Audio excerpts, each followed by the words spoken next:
Apple చెట్టు సుబ్బు మంచి friends అంట. యాపిల్ చెట్టు సుబ్బు మంచి ఫ్రెండ్స్ అంట. ఒకరోజు స్కూల్ నుంచి ఇంటికి వెళ్తుంటే దారిలో సుబ్బుకు ఒక యాపిల్ చెట్టు కనిపించింది.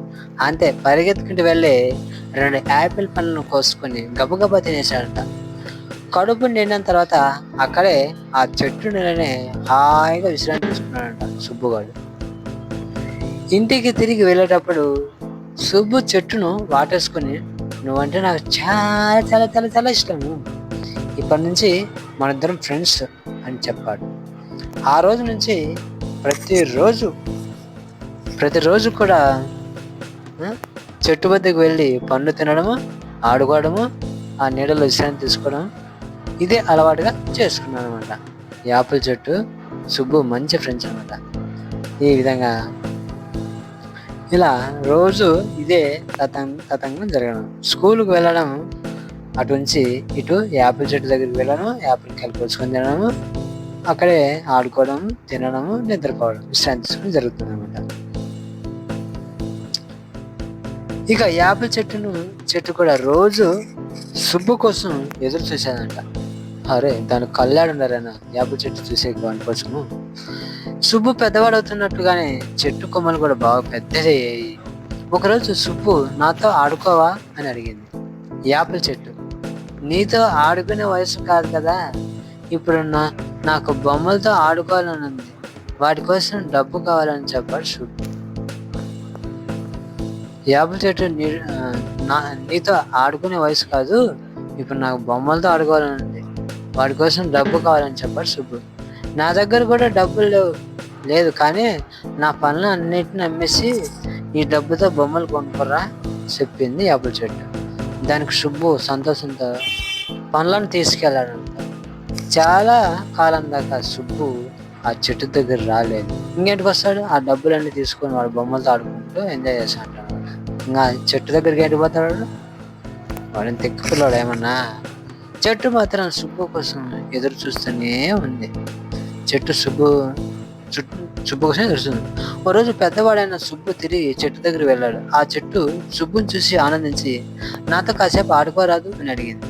ఇప్పుడు నేను నీతో ఆడుకోలేను, నా కుటుంబం కోసం ఒక ఇల్లు కావాలి, సాయం చేయవా అని అన్నాడు సుబ్బు. నా దగ్గర ఇల్లు లేదు, నా కొమ్మలు నరికి నువ్వు నీ ఇల్లు కట్టుకో అని చెప్పింది యాపిల్ చెట్టు.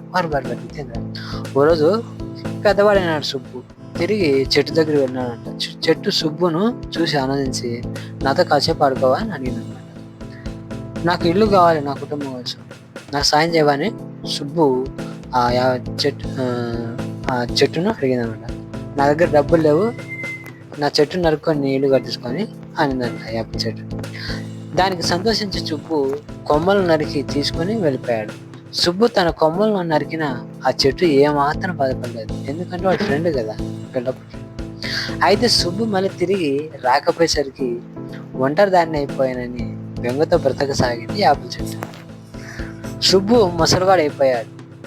తిరిగి చెట్టు దగ్గరికి చేరుకున్నాడు. అప్పుడు ఆ చెట్టు తనతో ఆడుకోమని అడిగింది. మరి సుబ్బుగాడు ముసలివాడు అయిపోయాడు.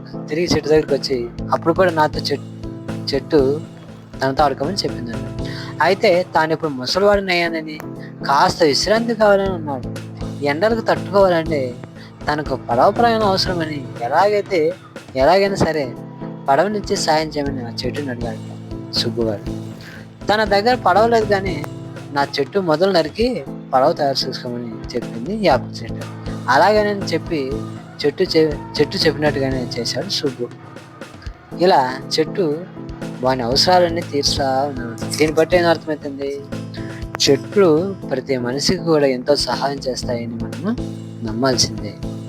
మన అవసరాలు, ప్రతి అవసరానికి అవి మనకు అవసరాన్ని తెలిసాను. అంటే ఇక్కడ ఆహారాన్ని మన చెట్టు ఇంటి అవసరాలకు, జీవితంలో ప్రతి నిత్యం అవసరాలకు కూడా ఈ చెట్లు ఉపయోగపడతాయని మనకి ఈ కథలో నిజం అనేది తేటతెల్లం అవుతుంది.